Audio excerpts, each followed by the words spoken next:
मैं उस वक्त किचन में मौजूद थी, अपनी बांजी के लिए फीडर बना रही थी जो अभी महज 1 महीने की थी। तभी मुझे ऐसे महसूस हुआ जैसे मेरे पीछे यकदम कोई आकर खड़ा हो गया हो, मगर मैं इससे बेनियाज होकर दूध को ठंडा करके फीडर में डाल रही थी।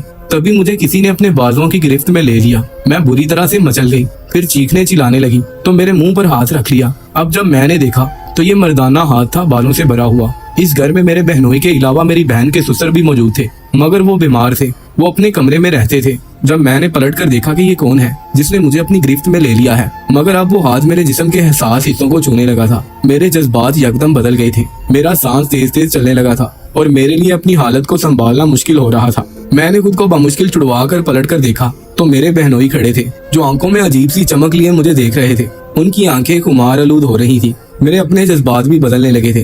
तभी बाहर से मेरी बहन के बोलने की आवाजें आई तो हम दोनों ने खुद को संभाल लिया। मेरे बहनोई फौरन किचन से बाहर चले गए थे और मैं भी थोड़ी देर के बाद दूध गर्म करके बहन के कमरे में लाई तो वो कहने लगी कि इतनी देर तुमने लगा दी, आखिर ये छोटा सा काम करने में कितनी देर लगती है, तुम भी बहुत सुस्त हो गई हो, इतना छोटा सा काम करने में इतनी देर लगा दी। मैं उनकी बातों को नजरअंदाज करते हुए अपने कमरे में आ गई थी और जो कुछ हो गया था इसके बारे में सोचने लगी थी। आज मेरे दिल की हालत तब्दील हो गई थी। मुझे कुछ समझ नहीं आ रहा था कि मेरे बहनोई ने मेरे साथ ऐसा क्यों किया था, और अगर वो फिर से मेरे पास दोबारा आ जाते तो मेरे एहसास बदलने लगे थे। इससे पहले कि मैं मजीद बहकती, अब्बू मुझे लेने के लिए आ गए थे और मजबूरन मुझे उनके साथ वापस आना पड़ा था। मेरी बहन ने मुझे रोकने की बहुत कोशिश की, मगर अब्बू ने उनकी तमाम बातों को एक कान से सुनकर दूसरे कान से निकाल दिया था। उन्हें कहने लगे कि अब तुम ठीक हो, अपना काम खुद कर सकती हो, ऐसे में अपनी बहन को तकलीफ मत दो, वो कॉलेज में जाती है, उसने अपनी पढ़ाई भी करनी होती है।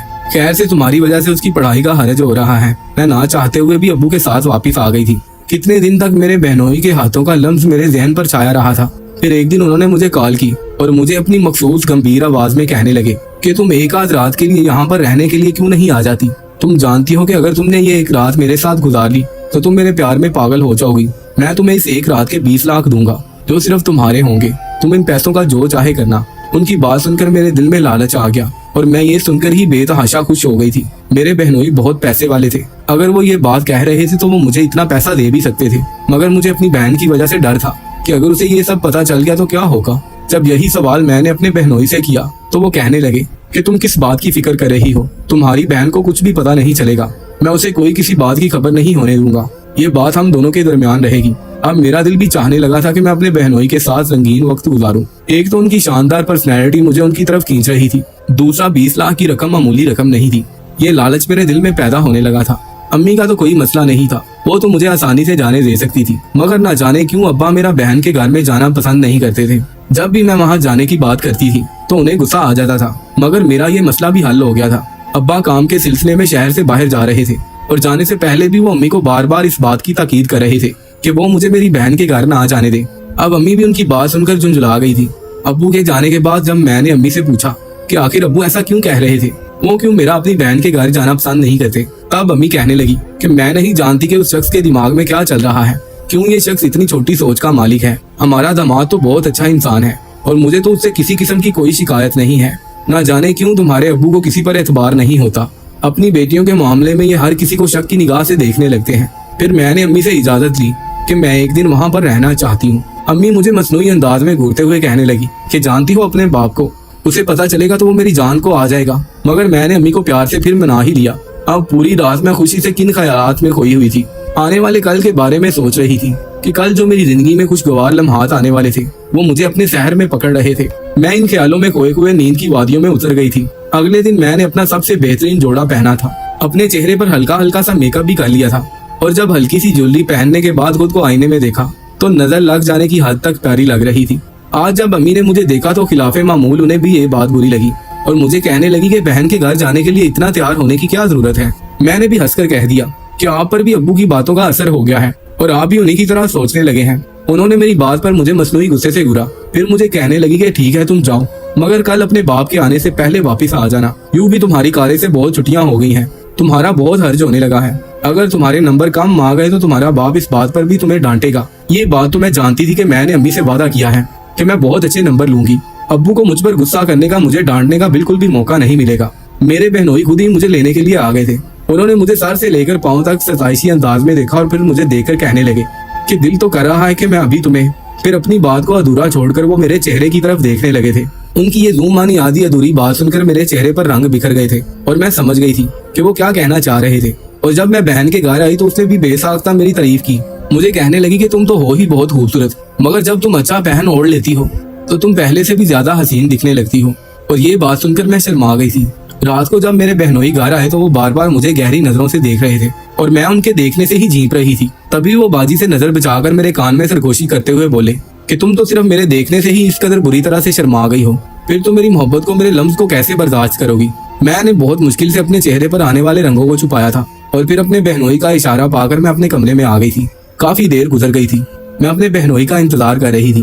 वो काफी देर के बाद जब मेरे कमरे में आए तो मेरा दिल जैसे हथेलियों में धड़कने लगा था। मैं पसीने से पूरी तरह भीग गई थी।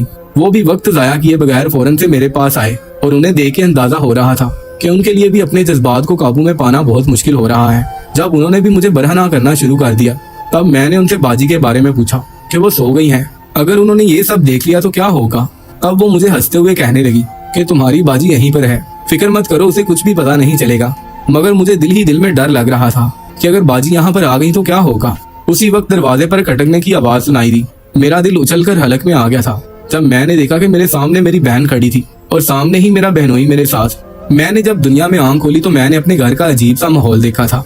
अम्मी अब्बू हम दोनों बहनों से बहुत प्यार करते थे, हमारा बहुत ख्याल भी रखते थे, मगर इसके बावजूद भी अब्बू के और अम्मी में प्यार में फर्क था। अब्बू हमारे बारे में बहुत ही ज्यादा शिद्दत पसंद थे।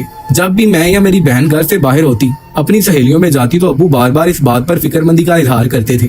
वो अम्मी पर गुस्सा करते थे कि तुम उन्हें घर से अकेली क्यों बाहर जाने देती हो। यहाँ तक कि जब हम स्कूल कॉलेज में होते थे तो अब्बू बार बार घर में कॉल करके पता करते रहते थे कि हम दोनों घर में आ चुके हैं। और जब तक हम लोग घर में ना आ जाती तब तक अब्बू की परेशानी बरकरार ही रहती थी।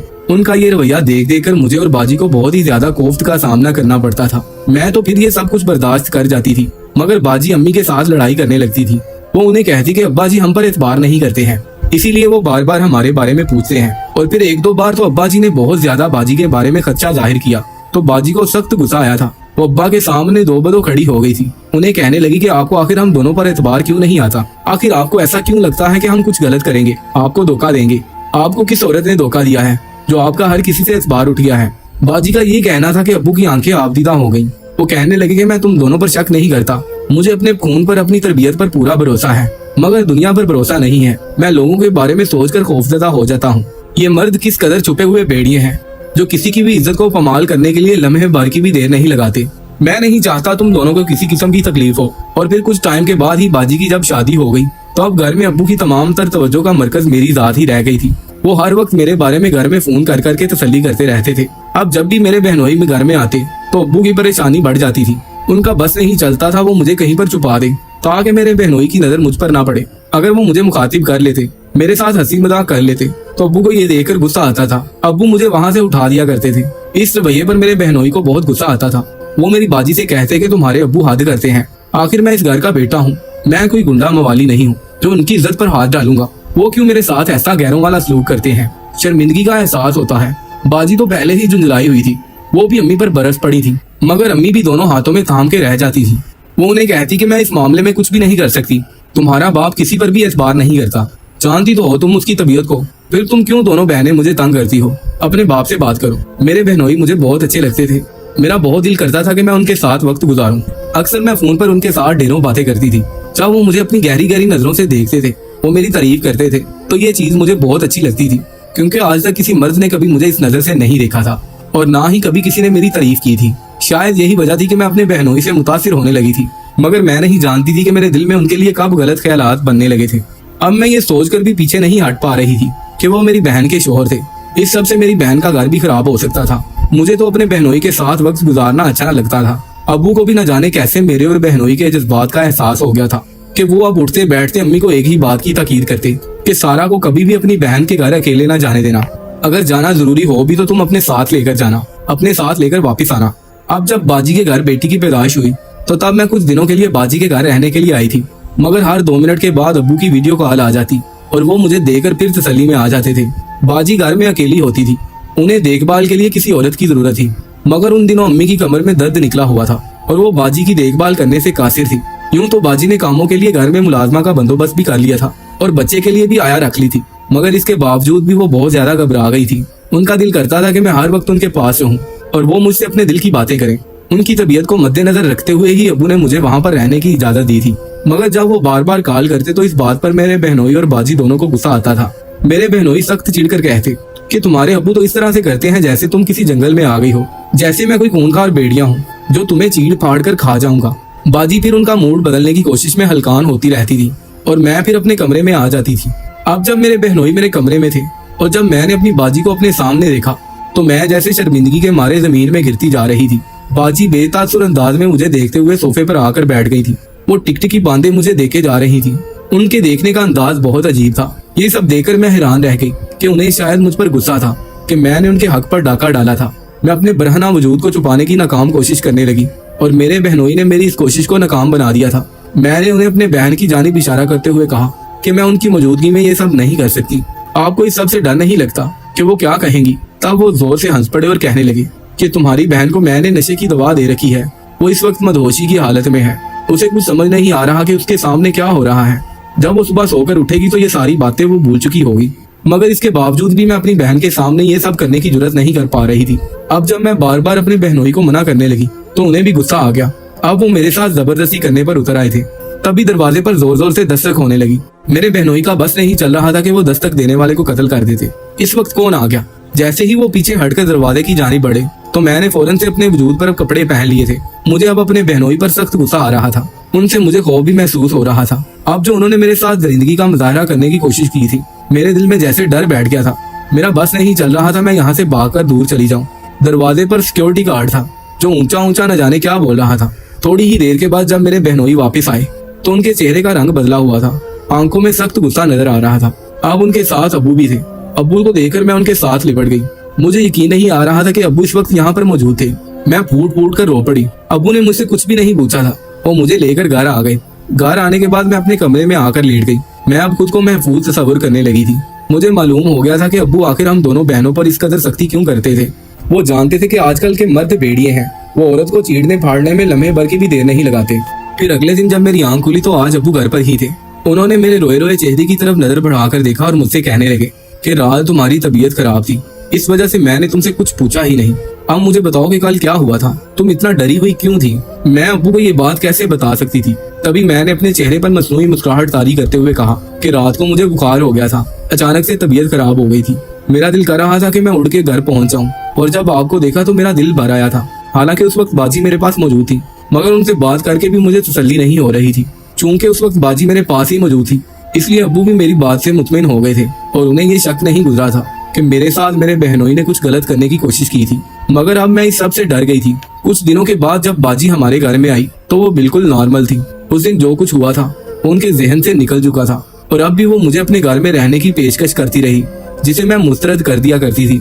इसके बाद मेरे बहनोई ने मुझे दोबारा राम करने की बहुत कोशिश की मगर मैंने उनका नंबर ब्लॉक कर दिया था। मैं कभी भी उनकी बातों में नहीं आ सकती थी। मैं जान गई थी कि वो महज मुझसे फायदा हासिल करना चाहते थे। अगर ऐसा हो जाता तो इसके बाद मेरी जिंदगी बर्बाद हो जाती और मैं किसी को मुंह दिखाने के काबिल भी ना रहती।